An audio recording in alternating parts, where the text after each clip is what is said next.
Derrota na Série C e parece que o time e a diretoria não prestaram atenção nas palavras que eu tinha falado no nosso pré-jogo. Foco na Série C. Não foi isso que a gente viu nesse time. Um time morgado, um time cansado, um time desconectado dentro de campo e perde essa partida para a equipe do Ipiranga. Vamos falar um pouquinho sobre o que foi esse jogo, agradecendo primeiramente, claro, a presença de todos, pedindo o like aqui no vídeo porque fortalece muito o nosso trabalho. Se inscrevam aqui no canal também para a gente ficar cada vez mais em alta aqui no YouTube. Mas, gente, vamos lá, sem muita enrolação, vamos falar desse time aí do CSA, que desde o início da partida, o jogo inteiro, o time do CSA era um time muito mais desconectado do jogo. O Ipiranga estava mais ligado, né, na partida. O Ipiranga quis jogar mais, quis aparecer mais no jogo e realmente conseguiu, ganhou o jogo e na maior parte do jogo o Ipiranga teve o controle da partida. Mesmo quando o Ipiranga estava um pouco mais recuado, o Ipiranga tinha o controle, conseguia segurar a equipe do CSA, não dava espaços, não dava brechas e o time do CSA não conseguia burlar esse sistema defensivo da equipe do Ipiranga. Mas desde o começo do jogo, o primeiro tempo inteiro, ele foi feio, porque o time do CSA, ele tava com as linhas mais baixas, o Ipiranga tava marcando mais em cima, o Ipiranga dava mais problemas na saída de bola do CSA, né? Impactava mais na saída de bola do CSA com a marcação alta e o CSA lá recuado, jogado fechadinho na defesa, né? E aí o time do Ipiranga conseguiu fazer com que o jogo, no primeiro tempo principalmente, acontecesse muito mais no campo do CSA. Quando o CSA tinha a bola, a saída do CSA era no campo de defesa e tinha muita dificuldade para furar as linhas e sair para o ataque. E o Ipiranga, como o CSA estava mais recuado, conseguia chegar no campo de ataque com a bola em domínio com muito mais facilidade. Então, a gente já teve esse destaque aí do jogo desde o início. O jogo inteiro foi assim, no primeiro tempo principalmente. Outro ponto também, bola parada, bola aérea na área do CSA era um desespero, né? Todas as bolas eram assim, ou ela sobrava no segundo pau para alguém do Ipiranga que vinha sozinho sem cobertura, ou alguém da zaga do CSA conseguia cortar e os caras pegavam a bola na entrada da área sem marcação, sem cobertura, sem nenhum aperto. Então, velho, a bola aérea da equipe do Ipiranga deu um baile na bola aérea da equipe do CSA, tá? E quando os caras não conseguiam cabecear, como sai o primeiro gol, né? O jogador do Ipiranga sai de lá de trás da área correndo sem ninguém dar uma peitada nele, né? E isso daí é até uma característica do esquema de marcação de bola parada. Isso daí foi um detalhe grande também, porque existem diferentes formas de você marcar a bola aérea, né? A primeira é você posicionar seus jogadores na área de maneira estratégica, né? Para poder, quando a bola vier, todo mundo tá bem posicionado ali para poder cabecear. Se eu não tiver, o cara que tá perto de mim, ele tá bem posicionado para cortar a bola, ou o cara que tá mais à frente tá bem posicionado para cortar a bola. Então, isso é um posicionamento estratégico. E aí você tem outros jogadores para povoar lá a área. E tem também você tirar um pouco desses jogadores que estão posicionados soltos, prestando atenção na bola, e colocar jogadores marcando individualmente os jogadores do outro time. Esse é o que eu prefiro, porque você não deixa os caras se movimentarem livres, como aconteceu no jogo de hoje, né? A gente viu o jogador do time do Ipiranga correndo sozinho na área, sem ninguém sequer puxar a camisa dele, empurrar ele, trombar nele, peitar ele. Ninguém fez nada. O cara correu sozinho, a bola veio dentro da área e ele cabeceou livre, né? Sem ninguém incomodar para ele fazer o gol. Então, assim, eu prefiro quando você coloca cada um dos jogadores mais altos, posicionados estrategicamente ali, né? Porque quando a bola vem na área deles, eles têm que subir para cortar. Mas você precisa colocar individualmente seus jogadores para marcar os outros caras. E quando o cara começar a correr, peita, empurra, faz qualquer coisa, velho, mas atrapalha o cara. Não deixa ele chegar sozinho para cabecear uma bola dessa, tá? Então, falha também na montagem da marcação da bola aérea do time do CSA, a gente tomou esse primeiro gol, certo? E isso aconteceu em diversos outros lances ali de bola parada para a equipe do Ipiranga, tá? Então, um detalhe aí também da equipe do CSA, visto no jogo de hoje, certo? O time do CSA tentou mudar um pouco no segundo tempo, né? Mas é aquele negócio, bicho. Você muda quando você já tem que correr atrás, tá ligado? Aí entre o Marcelinho e o Igor Bahia sai o Silas e o Thiago Marques. Aí o time volta um pouco melhor, aperta um pouco mais. O time do CSA, ele no segundo tempo tentou assumir um pouco mais do protagonismo, mas como eu falei, tem que correr mais atrás, né? E aí o time não tinha a mesma pegada do jogo contra o Grêmio. Naturalmente não vai ter, né? Mas que se tivesse jogado próximo do que jogou contra o Grêmio, teria ganho esse jogo, pô. Sabe? Era um time completamente desconectado. Parece... Sabe o que parece? Parece que o time do CSA entrou em campo morto de ressaca. Tá ligado aquele time que a galera se juntou, fez uma barca do caralho no dia anterior e chega todo mundo se arrastando dentro de campo? Pronto, parecia o time do CSA no jogo de hoje, pô. Sabe? Era um passe errado, passe simples, passe fácil saindo errado, ou então o tempo de bola é errado, o passe vem aqui na frente, tá ligado? O cara dá o passe e você tá vindo aqui assim, e você calcula o tempo de bola pra quando a bola chegar, você dominar e já ter a direção pra ir pra frente, pra o ataque. Mas os caras erram o tempo de bola e tem que mudar a direção pra acompanhar a bola, pra ir pegar a bola lá na puta que eu pariu, ou então você não domina a bola e o cara do outro time chega cortando, tomando a bola, sabe? Então, assim, esses errinhos de domínio, de passe, de tempo de bola, aconteceram o jogo inteiro na equipe do CSA e isso atrapalhou muito o nosso jogo. Foi péssimo o time do CSA também nisso. Parecia que o campo tava atrapalhando, pô. Mas não acho que tenha sido o campo. Acho que é mais esse negócio mesmo. Parece um time que entrou em campo de ressaca, tá ligado? Morto. Que o cara tem um raciocínio lento, não calcula direito a velocidade das coisas lá e erra o tempo de bola de tudo. Parecia o cara que tava de ressaca lá, morto, acabado, se arrastando dentro de campo.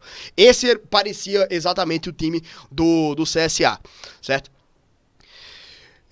Bom, para falar um pouco aí também de outras situações, o time do CSA entrou em campo com a mesma escalação do jogo do Grêmio. E aí muita gente falou também que o time do CSA entrou cansado dentro de campo. Para mim isso não é justificativa. Se o time entrou cansado, erro do treinador. Tá? Por quê? Você tem um departamento de fisiologia, você tem uma equipe que treina os caras fisicamente e todo mundo ali tá lá pra avaliar os jogadores. Tal jogador tem mais desgaste, esse jogador tá 100%, esse tá 80%, esse tá 90%, esse tá 50%. Então, se você colocou os jogadores do mesmo jogo do jogo passado pra jogar agora, é porque eles estão bem fisicamente, então não justifica. Ah, o time tá cansado. Não tá. Gente, não tá. Certo? E se tiver, foi erro da escalação. Aí tem que bater também. Porque eu sempre falo, pô, tem que poupar, pô. Tem que poupar o jogador. Se o cara não tá 100%, poupa. Segura o cara. Mas não deixa o cara entrar em campo pra fazer uma palhaçada como fez no jogo de agora. Poupa o cara, pô. Bota ele no banco, bota um cara que tá 100%, um cara que quer mostrar serviço. Bota outro cara, muda. Então foi erro de escalação. Né?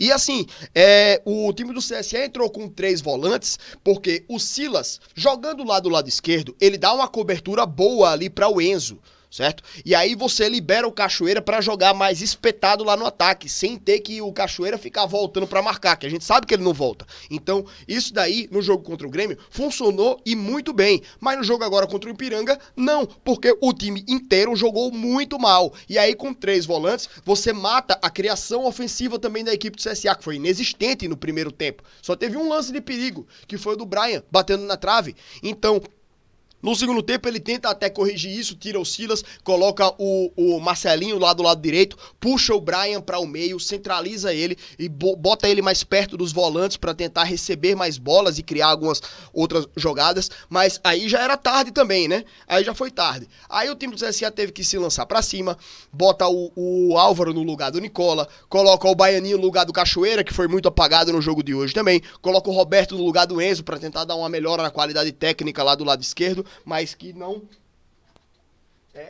Isso não deu frutos, porque o time não conseguiu fazer o gol. A gente deu uma melhorada no segundo tempo, mas não foi o suficiente, tá? Então, assim, eu acho que eu prefiro, né? Prefiro muito que a gente entre com um time que, desde o começo do jogo, coloque a gente em campo. Porque a gente não entrou em campo no primeiro tempo. E aí o Ipiranga teve toda a qualidade pra ir lá e fazer o gol, teve toda a tranquilidade pra fazer o gol. E aí tava inteiro na partida. Pra o time do CSA voltar para o jogo, é muito difícil, né? Você tem que abalar o moral do outro time, crescer o seu próprio moral, então é melhor você entrar em campo no 100%, porra, pra entrar e atropelar os caras e dominar o jogo desde o início. O time do CSA não teve a ousadia de tentar fazer isso no jogo de hoje. Acho que não foi nem ousadia, acho que foram erros mesmo. Erros na escala, né, o que agora são óbvios, e erros aí também dos jogadores, os jogadores meio dormindo dentro de campo, né, mais descansados, sabe? Então, assim, cai muito também em cima das escolhas do treinador para o início da partida. Depois ele percebeu os erros e teve que correr atrás, fazendo mudanças. Mas os jogadores também têm que assumir essa responsa, velho. Os jogadores também têm que assumir essa responsabilidade. O treinador colocou em campo, deu o máximo, porra. Deu tudo dentro de campo. Os caras estavam moscando ali, pô. Sabe? Então, isso foi péssimo também da equipe do CSA.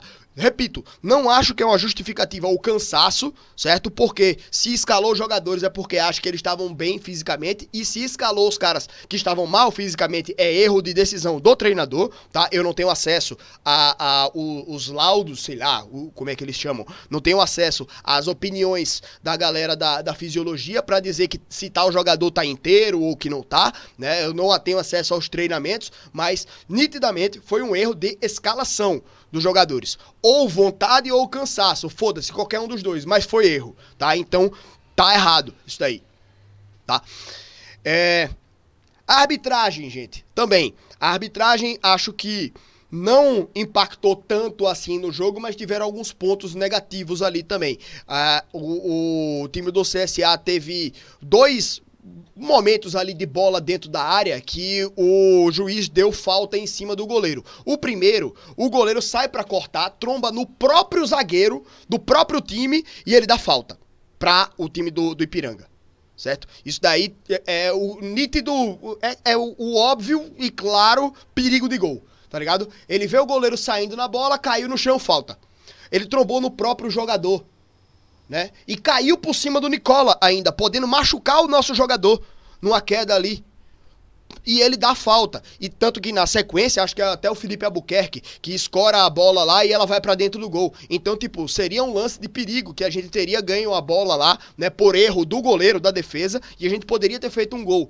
Outro lance também, bola aérea, o goleiro sai meio perdido na bola lá no tempo de bola, o Igor Bahia sobe limpo, sozinho, nem encosta no goleiro e cabeceia, a bola vai pra fora, mas ele dá falta no goleiro. Então o árbitro, eu acho que ele tava com medo de sair um lance lá e ele sair queimado. Então qualquer coisinha ele tava dando lá dentro da área a favor do Ipiranga, certo? Esses dois lances ali pra mim foram ridículos, erros absurdos, tá? Da arbitragem.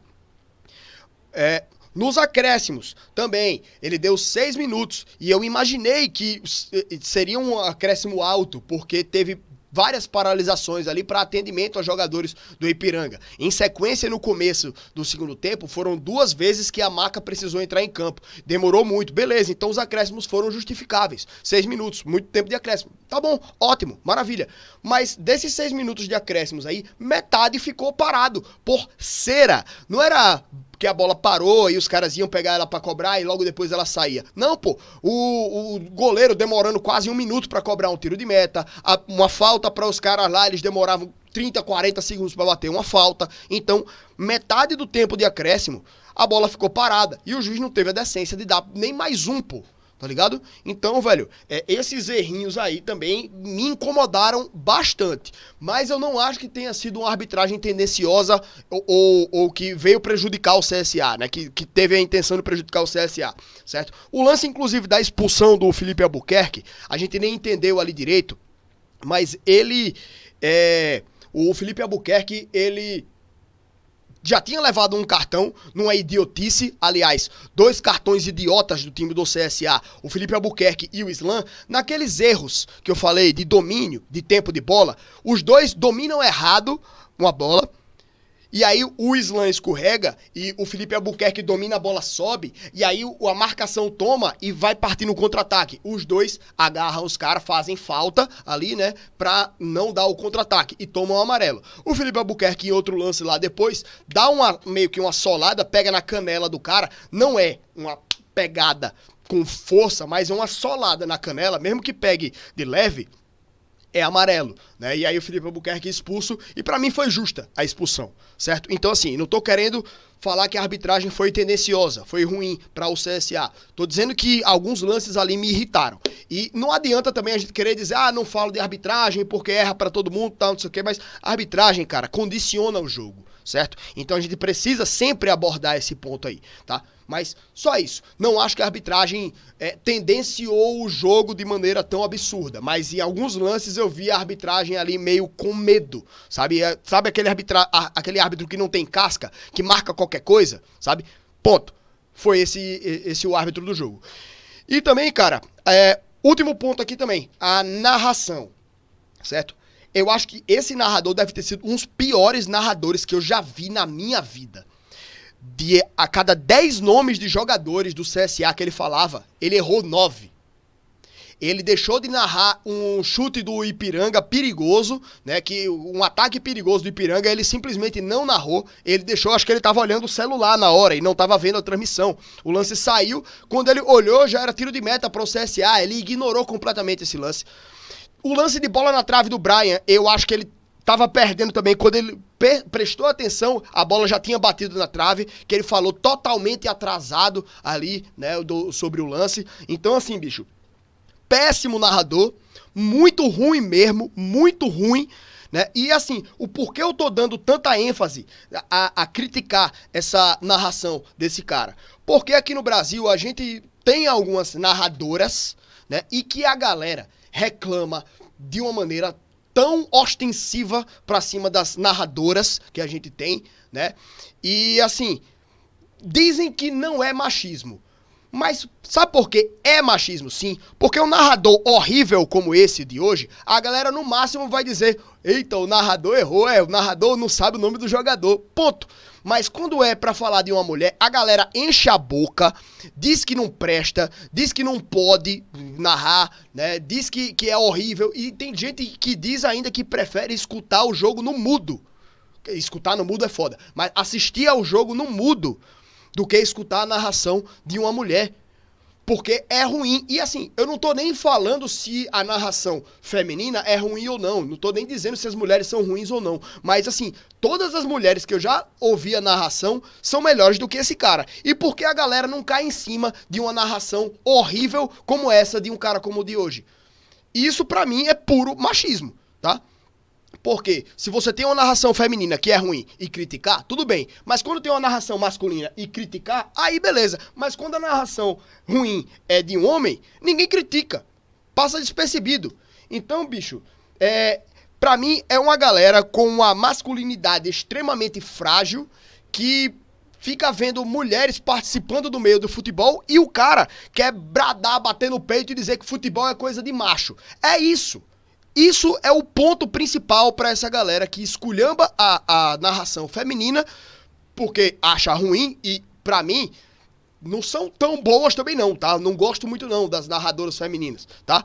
Mas também em narrações masculinas a gente tem que reclamar. E por que os caras só reclamam de mulher? Porque quando é um homem os caras não reclamam também, tá? Então isso, velho, eu fico observando alguns comentários da galera, né, do mundo do futebol assim, e os caras só pesam na crítica quando é uma mulher que narra mal. Quando é um homem que narra mal, foda-se. Então, pra mim, isso é um machismo escondido atrás de uma crítica. Ah, não, pô, não é machismo, só é ruim. Eu sei que é ruim, mas por que quando é um homem que é ruim também, você não critica também? Tá? Tem uma péssima notícia, irmão. Você é machista, tá? Mas, enfim, é isso, pessoal. Vou mandar um abraço aí pra todo mundo, boa noite pra todos, na medida do possível. Jogo ruim do CSA, mais uma vez, e dessa vez a primeira derrota na Série C. Próximo jogo, Maringá em casa, adversário muito difícil, mas que a gente, dentro de casa, tem outra postura, né? essa postura vergonhosa da equipe no jogo de hoje, custou pontos aí pra gente. Nenhum pontinho a gente traz na bagagem. Decepcionante. Mas enfim, um abraço, boa noite e até a próxima.